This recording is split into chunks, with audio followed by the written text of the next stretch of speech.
what is the latest down there on the winds? Well, high wind warnings in effect. We've been seeing some gusts upwards of 30, 40 miles per hour with potential wind gusts upwards of 50 and 60 miles per hour. We got to get through tonight. Tomorrow afternoon, big improvements with the winds, and we're starting to see some improvements with the winds here across the state.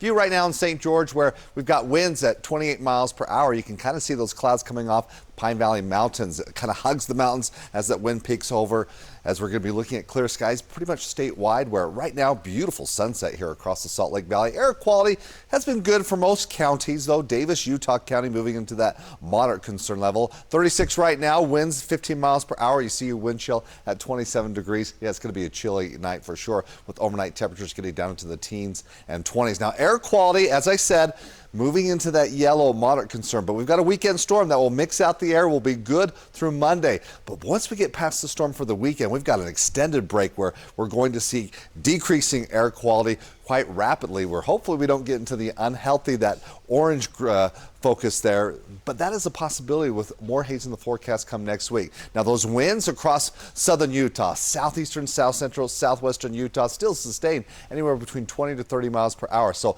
that high wind warning in effect again for tonight through tomorrow. Some locations it expires tomorrow morning, but others it's extended to the afternoon. So we're keeping our eye on, of course, for Southern California. But here we'll see our wind advisory expire as we look across southeastern, south central, and southwestern Utah. Now, some winds do return come Saturday with a cold front that'll be approaching. Now, this storm system that'll be moving through generates the snow for the mountains and a little bit for the valleys on a range of 4 to 8 inches for many mountain locations. Might get a little bit more for the Cottonwood Canyons. What about the valleys?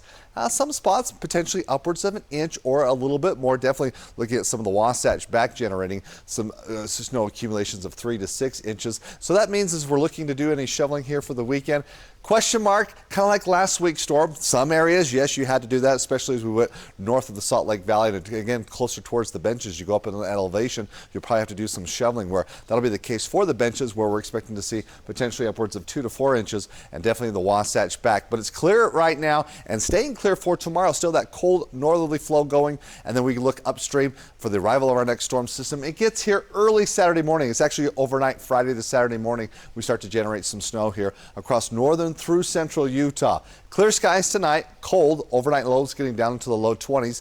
And as we look for tomorrow, you see that cold northerly flow, but we'll see winds not as strong across southern Utah. A little breezy though in St. George, as we'll be looking at highs for most locations about where we should be for this time of year, which means upper 30s here along the Wasatch Front. But many days in the 40s as we look at our high forecast here for St. George, as we're going to stay clear, sunny, a little breezy heading into the weekend. Now from northern Utah, we generate the snow, especially Saturday morning with on and off showers Saturday afternoon. Lingering light showers, just a quick hit on Sunday.